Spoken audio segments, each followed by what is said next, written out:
안녕하십니까. 화물운송론 저자 조윤성 박사입니다. 지금부터 총 28강에 걸쳐 가지고 여러분들이 가지고 계시는 화물운송론 내용을 여러분들하고 같이 공부를 하도록 하겠습니다.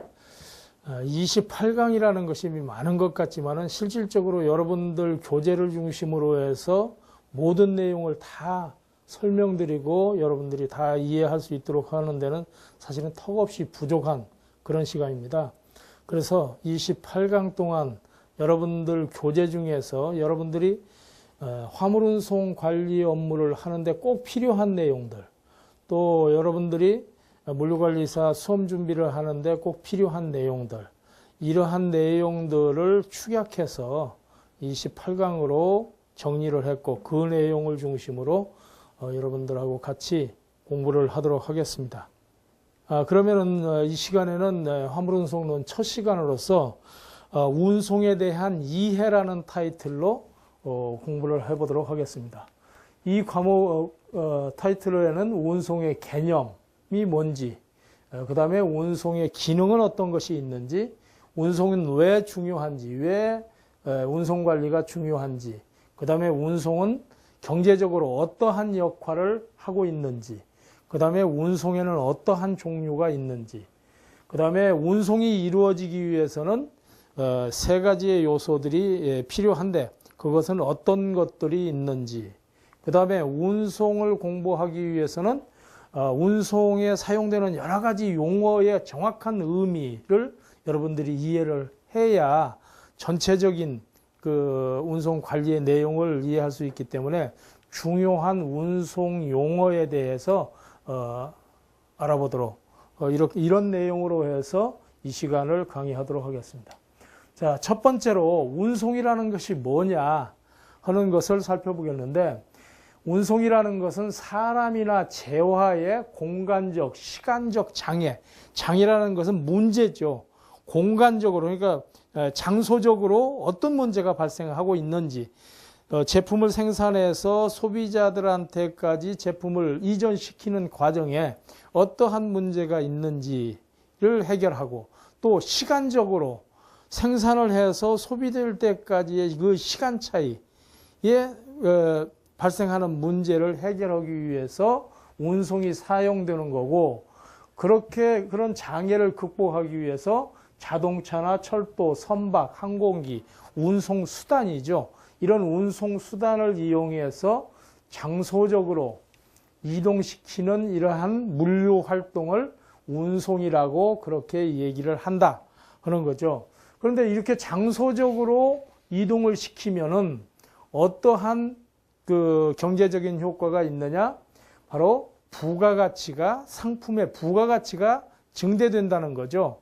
예를 들어서 서울에서 생산된 것을 제주도에서 판매를 한다면은 서울에서 생산되는 생산했을 때의 가치보다는 판매할 때의 가격이 많이 올라가게 되죠. 이거는 그 상품을 필요한 사람들한테 장소적으로 이동을 시켜서 구매해서 사용할 수 있도록 하는 이런 부가적인 서비스를 제공을 했기 때문에 가격이 올라가는 거죠.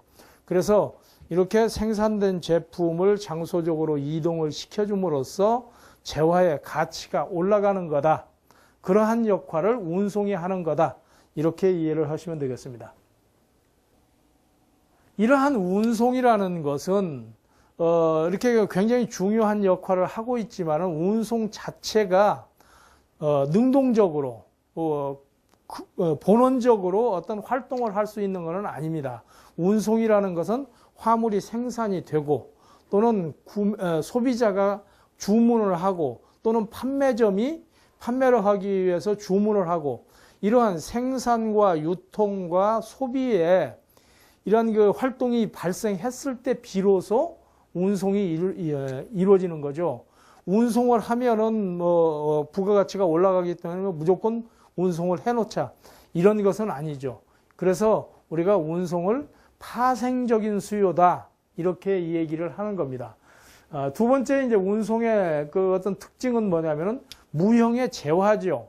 유형의 재화를 운송시켜주는 역할을 하지만은 이 운송 서비스라는 것은 보이지 않는 겁니다.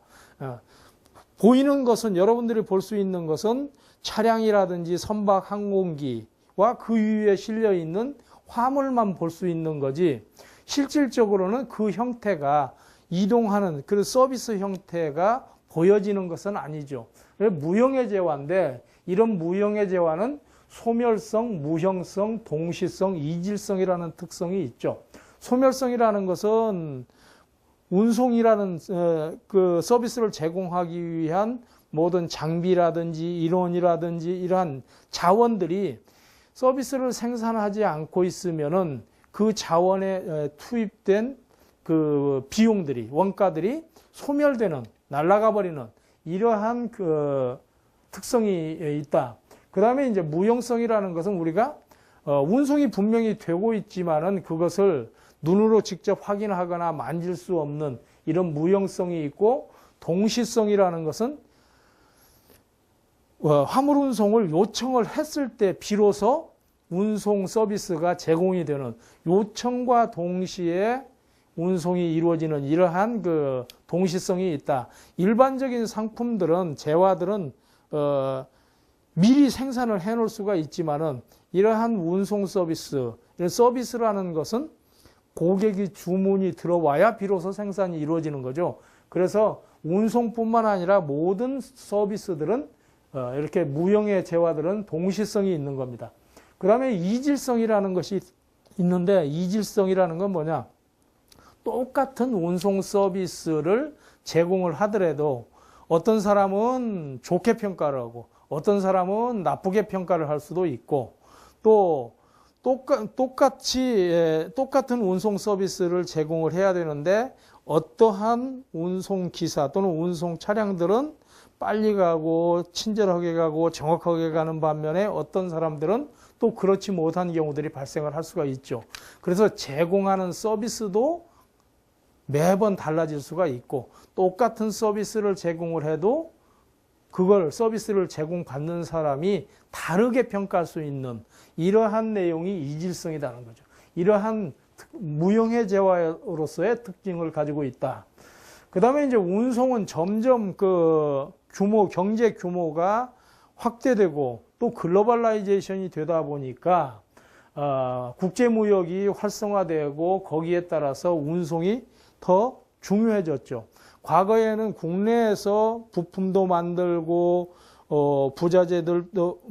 부자재들도 조달을 해가지고 생산을 해서 국내에서 판매를 하고 일부를 해외에 수출을 하는 이런 형태가 주 어떤 그 생산 및 유통 형태였는데, 지금은 전 세계가 다 하나의 시장이 됐죠. 특히 인터넷 온라인 전자상거래를 통해서 전 세계에 누구든지 온라인 쇼핑몰을 통해서 전 세계 상품들을 구매할 수가 있도록 되어 있습니다. 그러다 보니까 전 세계가 시장이고 전 세계에 있는 모든 소비자들이 고객이고 전 세계에 있는 모든 생산업자들이 경쟁자들이 된 거죠. 그러다 보니까 더 좋은 품질의 상품을 더 싸게 만들어서 더 싸게 공급을 해야 되는 이러한 과제들을 경제 주체들이 안고 있어요. 그러다 보니까 전 세계에서 값싸고 품질 좋은 원부자재들을 공급받아서 가장 싸게 만들 수 있는 지역에서 제품을 생산해 가지고 전 세계로 운송을 통해서 공급을 하게 되는 거죠. 그러다 보니까 같은 상품이라고 하더라도 운송 거리가 훨씬 길어지고 그만큼 운송에서 담당하는 역할이 많아졌다는 거죠. 그 다음에는 이제 최근에 그 상품을 제조해서 판매하는 사람들은 재고를 축소를 하는 경향들이 굉장히 강해졌죠. 왜 그러냐면은 소비자들의 욕구가 그만큼 다양해졌기 때문에 똑같은 제품, 똑같은 모델로 대량 생산을 하게 되면은 소비자들을 다 만족을 시킬 수가 없기 때문에 고객의 욕구 수준에 맞는 다양한 제품들을 소량으로 다품종 소량으로 생산해서 공급을 하게 되고, 그런 상태에서 재고를 많이 가지고 있으면은 나중에 안 팔렸을 때에 엄청난 부담을 안게 되죠.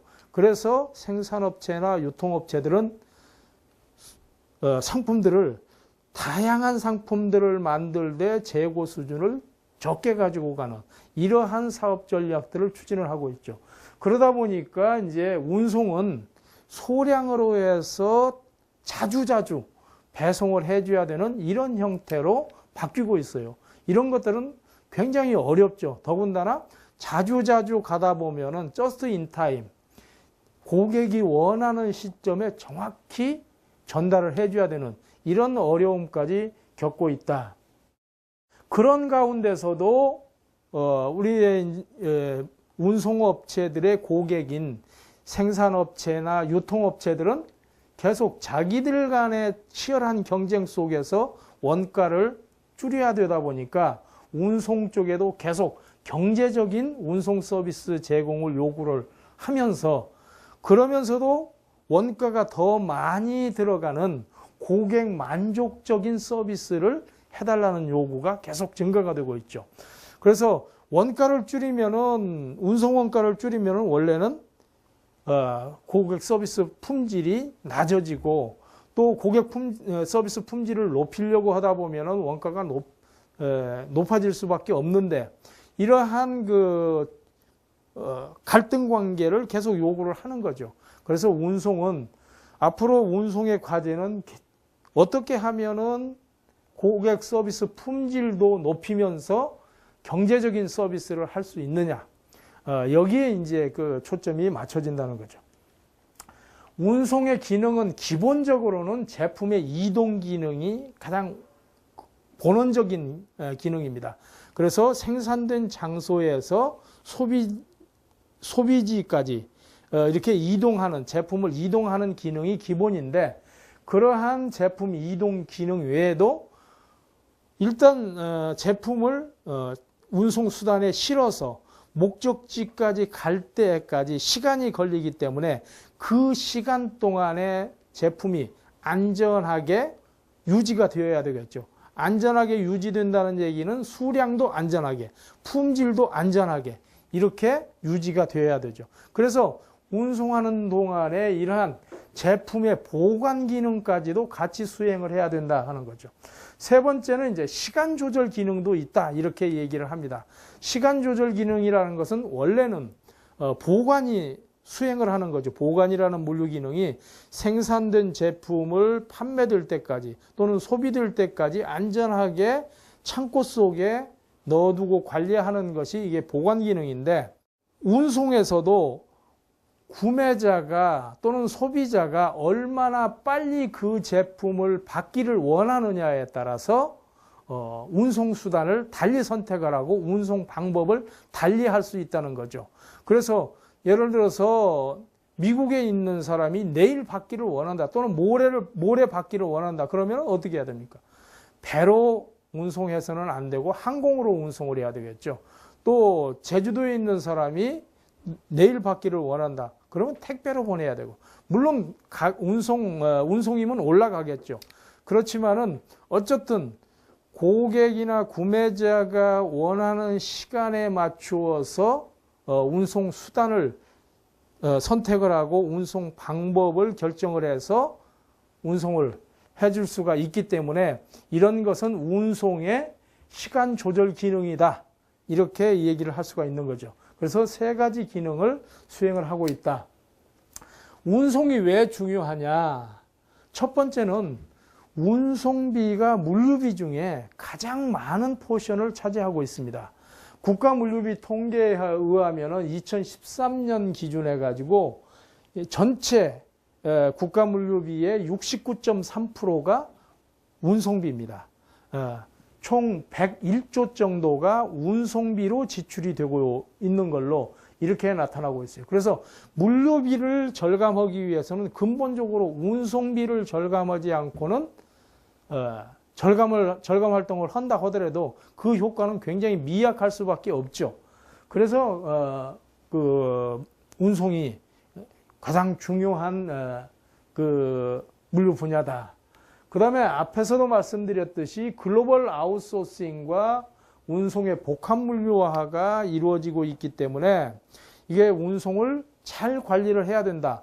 글로벌 아웃소싱과 복합 물류화가 된다는 얘기는 전 세계로부터 부품들이 조달이 돼서 가장 싸게 생산할 수 있는 나라에서 생산해가지고 전 세계로 이게 상품이 운송이 되어야 되기 때문에 이게 고객이 원하는 또는 구매자가 원하는 시점까지 가장 경제적으로 상품이 공급이 되기 위해서는 우리는 뭘 알아야 되느냐면 상품이 지금 어떻게 흘러가고 있는지, 소위 말해서 가시성이라는 것을 비저빌리티라는 것을 우리가 계속적으로 그 정보를 확보를 하고 필요하면은 제대로 계획된 대로 흘러가지 않으면은 거기에 따른 조치들을 취해야 될 필요가 있는 거죠.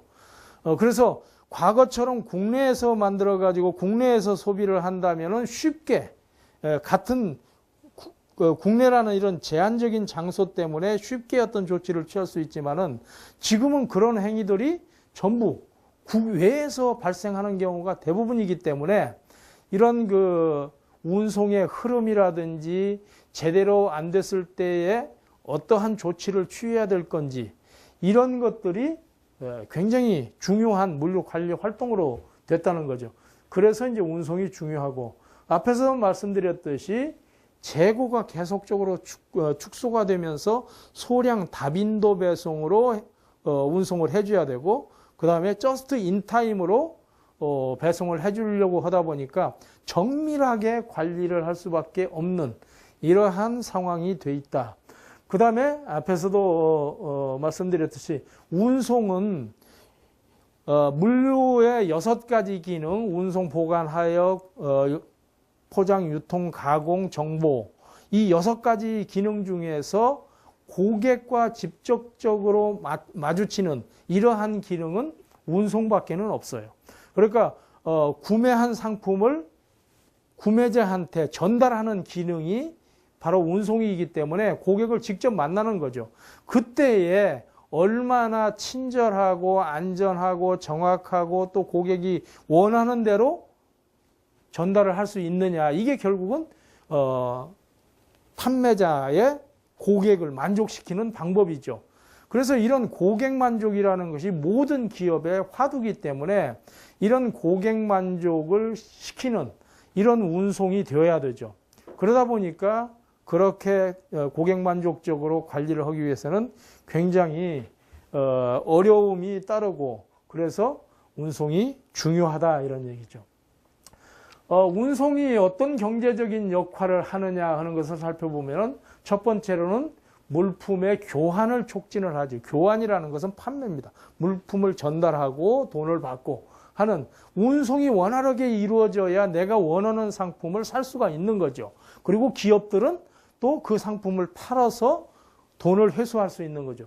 그러한 것들이 이제 물품의 교환 기능이고 이렇게 원활한 운송은 결국은 물품 교환을 촉진을 한다. 그 다음에 이제 가격의 안정화와 평준화를 시키는 기능을 한다. 어느 지역에서 특정 상품이 부족해가지고 가격이 오른다.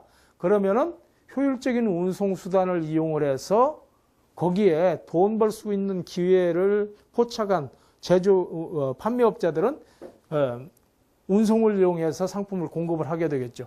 그래서 상품들이 추가로 공급이 되면은 가격이 떨어지고 평준화되는. 그래서 국내에서는 대부분의 그 상품 가격들이 지역별로 약간 차이는 있지만은 대부분 평준화돼서 이렇게 그 거래가 이루어지죠. 그 다음에 경쟁이 조성이 된다. 앞에서 얘기했듯이 많은 유통업체나 생산업체들이 있기 때문에 하나의 시장에서 이렇게 원활한 그 운송 수단을 이용을 해가지고 서로 상품을 공급을 해서 경쟁을 할 수가 있는 거죠. 운송이 효율적이지 못하다면은 이런 경쟁이 제대로 이루어지지 않죠. 그 지역에 있는 생산업체 또는 판매업체만 그 판매를 할 수 있고 그래서 독과점이 발생을 할 수 있는데 운송이 원활해져서 싸게 팔 수가 있다면은 이게 그 시장에는 많은 그 경쟁자들이 들어와서 경쟁을 하고 그렇게 함으로써 가격이 안정이 되고 평준화될 수 있다. 그 다음에 운송이 효율적으로 이루어지면은 대량 생산과 대량 소비가 가능해진다. 그 운송이 그 저렴하게 싸게 이렇게 운송을 해줄 수 있다면은 싼 운송비를 이용을 해서 대량 생산을 해가지고 싸게 운송을 해서 싸게 소비지에 공급을 할 수가 있게 되겠죠.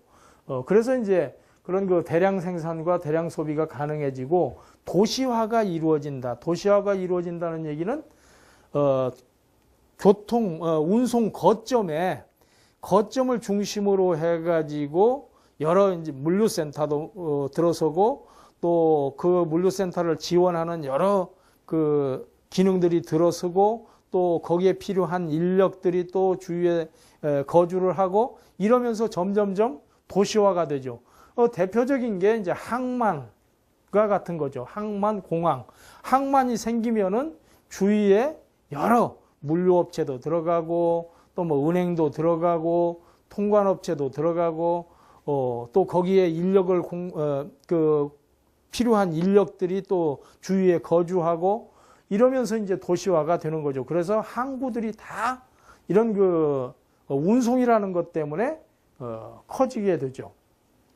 그 다음에는 이제 무점포 판매 및 전자상거래가 활성화될 수 있다. 대표적인 게 택배를 이용해서 온라인 전자상거래가 활성화되고 있죠. 그 다음에 자본을 효율적으로 이용을 할 수가 있다.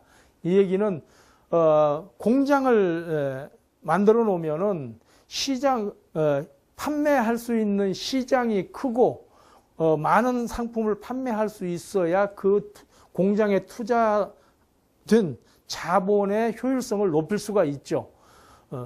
그런데 이제 시장이 좁다. 그러면은 공장에서 만들어내는 양이 적기 때문에 결국은 투자 자본의 효율성이 떨어지게 되는 거죠. 그래서 운송이 효율적으로 활발하게 이루어지면은 결국은 똑같은 생산 시설 내에서도 생산 시설의 가동률이 높아지고 그렇게 됨으로써 이제 그 생산비를 낮게 생산을 해서 많은 양을 판매를 할 수가 있는 이런 효율성이 창출이 된다 하는 얘기죠.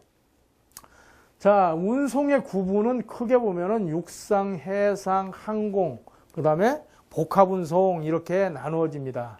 육상운송은 이제 그 지표면에 또는 그 땅을 이용을 해서 어떤 통로를 만들어 가지고 그 통로를 이용해서 운송하는 것을 육상운송이라고 그러죠.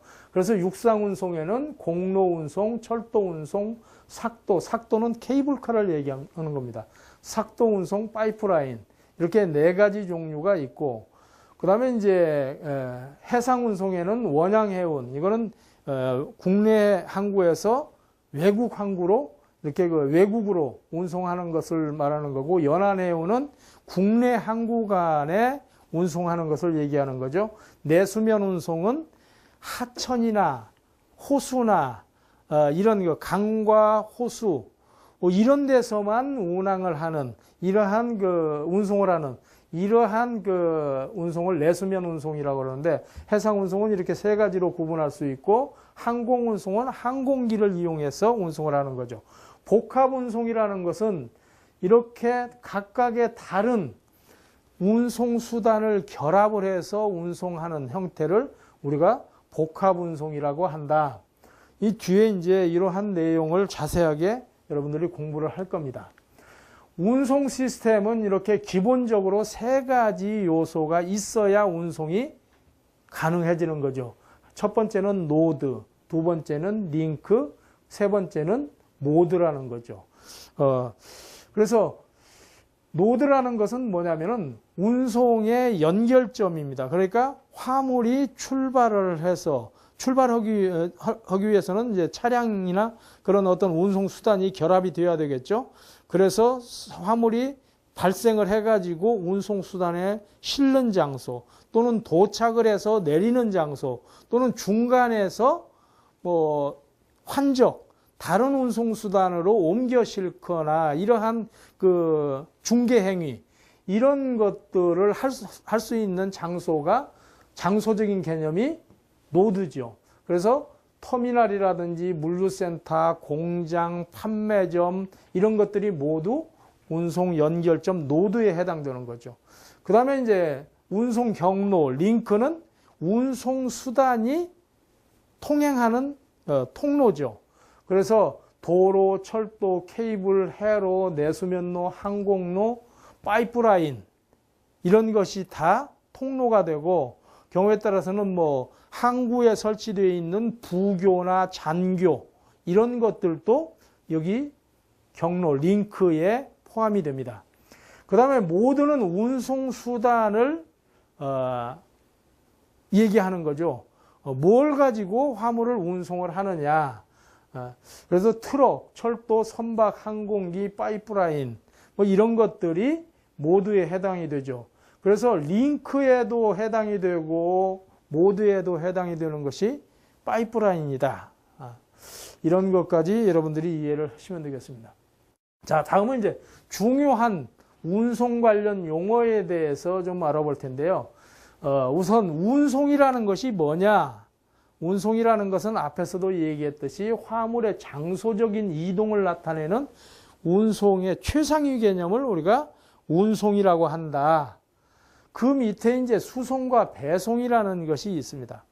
이제 경우에 따라서는 수송을 운송으로 이렇게 사용하는 경우도 있어요. 특히 일본에서는 화물 운송론보다는 화물 수송론이라는 용어를 많이 사용을 하는데 국내에서는 운송이 가장 최상위 개념이고 수송은 뭐냐?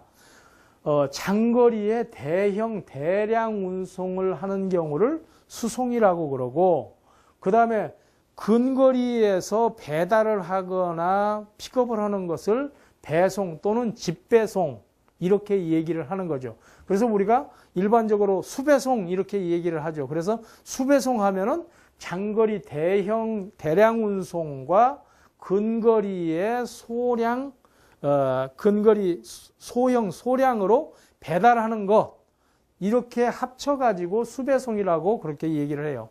수배송이라고 얘기할 때는 이 배송에는 지파라는 개념도 같이 들어갑니다. 지파는 발송하는 사람으로부터 화물을 수집해 오는 거고 배송은 배달해 주는 건데 그거는 이제 수집과 배달이 나는 요 반대 상황이기는 하지만은 운송 개념으로 보면은 거의 유사한 형태로 이루어지죠.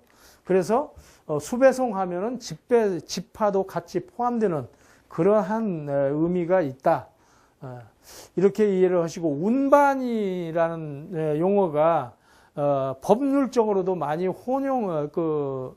잘못 사용되고 있습니다. 운반이라는 것은 동일한 장소, 공장이면 공장, 물류센터면 물류센터, 터미널이면 터미널 이런 제한된 장소 내에서 화물을 이동시키는 것을 우리가 운반이라고 그렇게 얘기를 해요. 그래서 운반은 물류적인 의미로 보면은 운송이 아니고 하역의 개념이죠. 지게차를 가지고 이동을 시키고 컨베이어를 가지고 이동을 시키고 크레인을 가지고 이동시키고 이런 것들이 운반이죠. 그런데 이제 예를 들어서 식품위생관리법, 축산물관리법 이런 데 보면은 다 식품운반업, 축산물 운반업 이렇게 돼 있어요. 그래서 법적으로는 아직도 그렇게 혼돈해서 사용이 되고 있다 하는 정도는 이해를 하시고 운반이라는 것은 물류적인 측면에서 운반은 이런 동일한 장소 내에서 하역의 개념으로 이루어지고 있는 거다.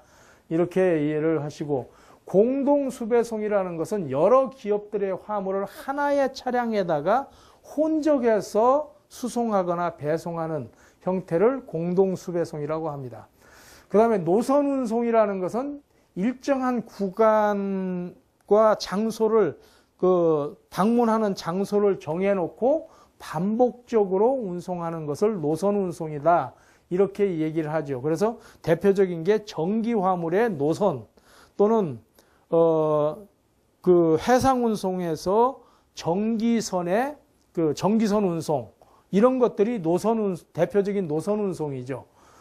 간선 운송이라는 것은 터미널과 터미널 또는 공장과 물류센터 이렇게 그 대형 물류 네트워크 간의 대형 차량을 이용해서 화물을 운송하는 형태를 간선 운송이라고 하고, 그에 반대되는 개념이 지선 운송이라는 겁니다. 지선 운송은 터미널에서 관내에 있는 영업점이나 또는 소형 터미널로 이렇게 그 운송을 해주는 것을 지선 운송이라고 그러죠. 그래서 노선 운송이 간선과 지선 운송으로 이렇게 결합이 될 수도 있죠. 그런데 이제 이것을 구분해서 표시할 때는 노선 운송은 경유해서 일정하게 반복적으로 경유해서 운송하는 것, 간선 운송은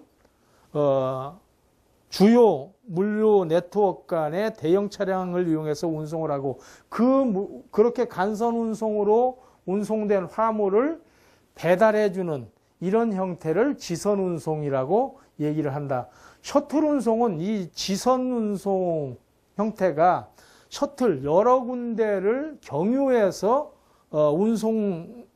운송이 이루어질 때 그것을 셔틀 운송이라고 하는 거죠. 그래서 셔틀은 여러 군데를 경유해서 이렇게 삥 돌아오는 그런 형태인데, 노선 운송도 여러 군데를 경유하지만 이 셔틀은 주로 지선 운송에서 여러 군데를 경유하는 이런 형태를 셔틀 운송이라고 얘기를 한다 하는 거죠. 그 다음에 일관 운송이라는 것은 팔레트나 컨테이너에 화물을 적입한 후에 다른 차량 또는 다른 장소로 이동을 시키더라도 그 팔레트 위에 적재된 화물, 컨테이너 안에 적재된 화물을 꺼내지 않고 그 상태대로 최종 목적지까지 이동하는 이런 형태를 일관 수송이라고 그렇게 하죠. 그래서 팔레트와 컨테이너가 일관 수송 도구로 사용이 되고, 공차라는 것은 것을 실지 않은 차량의 상태, 이걸 공차라고 합니다. 그래서 공차 운행이다 그러면 화물을 실지 않고 운행하는 거고, 영차는 짐을 실은 거죠. 경우에 따라서는 실차라고 이렇게 얘기도 합니다. 그래서 실제 화물을 실었다. 그래서 화물을 적재한 상태를 영차 또는 실차라고 합니다. 그래서 공차와 영차는 반대 개념이죠. 복화 운송이라는 것은 1차 운송을 끝내고 나서 돌아올 때에 다른 짐을 싣고 오는 것을 복화 운송이라고 합니다. 그래서 서울에서 출발한 차량이 부산에 가서 운송을 완료하고 다른 화물을 싣고 다시 돌아오면은 그것은 복화 운송이 되는 거죠.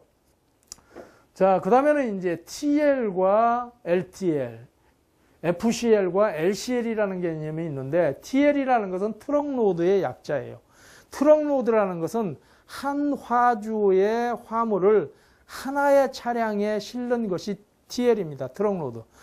그래서 적은 1톤 차에 1톤을 싣고 가면은 트럭로드가 되는 거고, 예를 들어서 5톤 차에다가 1톤 화물들을 3개, 4개 싣고 가면은 LTL 화물이 되는 거고, 그런 거죠. 그래서 LTL은 less than 트럭로드의 약자인데, 여러 화주의 화물을 한 차에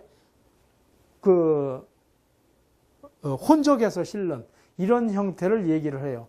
그리고 이제 컨테이너에서는 유사하게 FCL과 LCL로 이렇게 얘기를 합니다. FCL은 풀 컨테이너 로드. 그래서 한 컨테이너에 한 화주의 화물로 꽉 채워서 보내는 것을 FCL이라고 그러고, LCL은 less than container load.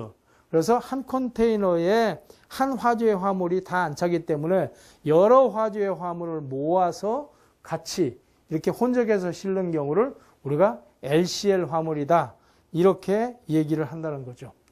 자, 여기까지 첫 시간 강의를 마치고 다음 시간 계속 강의를 이어가도록 하겠습니다. 수고하셨습니다.